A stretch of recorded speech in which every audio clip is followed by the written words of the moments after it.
Jeans का दुख और पैजामे का सुख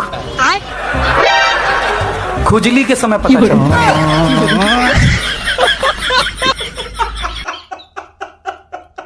पुरानी यादें ताजा करेंगे जब शो बनाने वाले चूतिया थे और हम भी। तो आओ यार शुरू करते हैं बिना किसी डेडिकेशन के। कह दूं तुम्हें, इतनी हिम्मत तुम में कहां से आ गई जो मुझे कुछ कह दो। और जिस दिन तुम मुझे समझ जाओगे ना, उस दिन मुझे भी आके समझा देना, मैं खुद को समझ में नहीं आ रहा हूँ।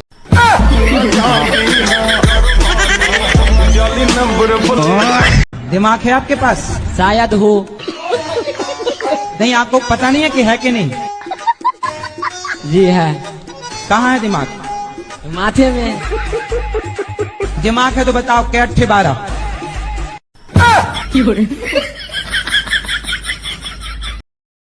भैया एक तो मुझे ये बात समझ में नहीं आ रही कि हमें जन्म प्रमाण पत्र बनवाने की जरूरत क्या है। रे भैया मैं कसम खा के कह रहा हूँ, मैं पैदा होया था।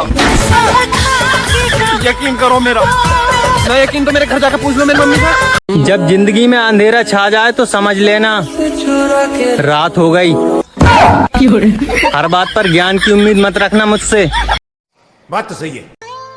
सुनो जी, अगर मुझे कोई भूत पकड़ ले तो तुम क्या करोगे? अरे मुझे क्या करना है, गलती भूत की है, वो साला खुद भुगतेगा। अगर आपका मन किसी भी काम में नहीं लगता हो तो जरूरी नहीं कि यह इश्क ही हो, आप निहायत ही कामचोर भी हो सकते हैं। एक बात है कि बीवी और सरकार जो है ना हम अपनी मर्जी से चुनते हैं, वो अलग बात है कि चुनने के बाद ना सरकार हमारी सुनती है ना बीवी। बहुत तकलीफ होती है इस दिल में भैया। क्यों? जब रात को सपने में शादी हो जाए और सुबह उठे तो बीवी ना मिले।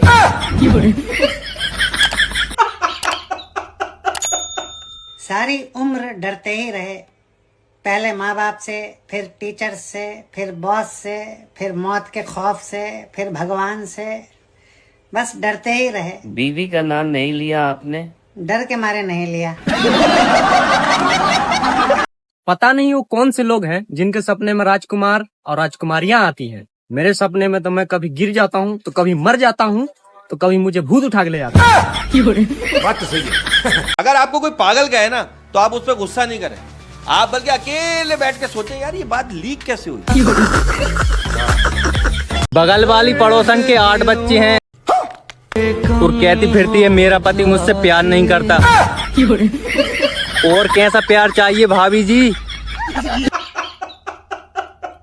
तो कहता हूँ लड़कियों के चक्कर में नहीं पड़ना चाहिए, क्योंकि ये देखती हैं हीर की तरह, लगती हैं खीर की तरह और चुपती हैं तीर की तरह और छोड़ जाती हैं फकीर की तरह।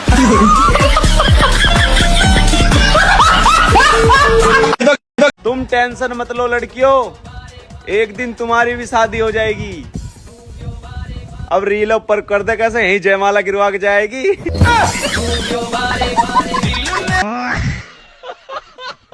वो पूछना ये था मैं सुधर जाऊं या फिर ऐसे ही ठीक हूं।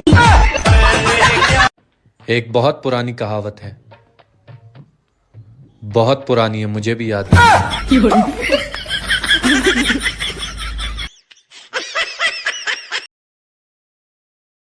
अर्ज करिएगा। इरशाद इरशाद। किसी ने क्या खूब कहा है, लेकिन मैंने सुना नहीं। और मैं लौंडियाबाज नहीं हूँ मेरे दोस्त, लड़कियों के मेकअप के पैसे ना खराब जाएं, इसलिए उन्हें देख लेता हूँ। बाकी नीयत साफ है तेरे भाई की। इसी के साथ आज की मजदूरी यहीं खत्म करते हैं। अगर तुम्हें वीडियो पसंद आई तो लाइक मारो यार। मुझे नहीं पता, मुझे 2 मिलियन लाइक्स चाहिए, कैसे ना कैसे करके मुझे चाहिए। इतना झिला मैं कभी नहीं होऊंगा अपनी पूरी जिंदगी में जितना इसमें झिलाऊं, मुझे चाहिए ही चाहिए। तो लाइक मारो, और अगर तुम लोग नए हो तो सब्सक्राइब करो। वो जो लाल वाला बटन है उस पर फूट फेंक के मारो या फिर मोमबत्ती, मुझे नहीं पता, बस क्लिक हो जाना चाहिए। अब मैं भी जा रहा हूं, मुझे पैसों के पीछे भागना है। बाय।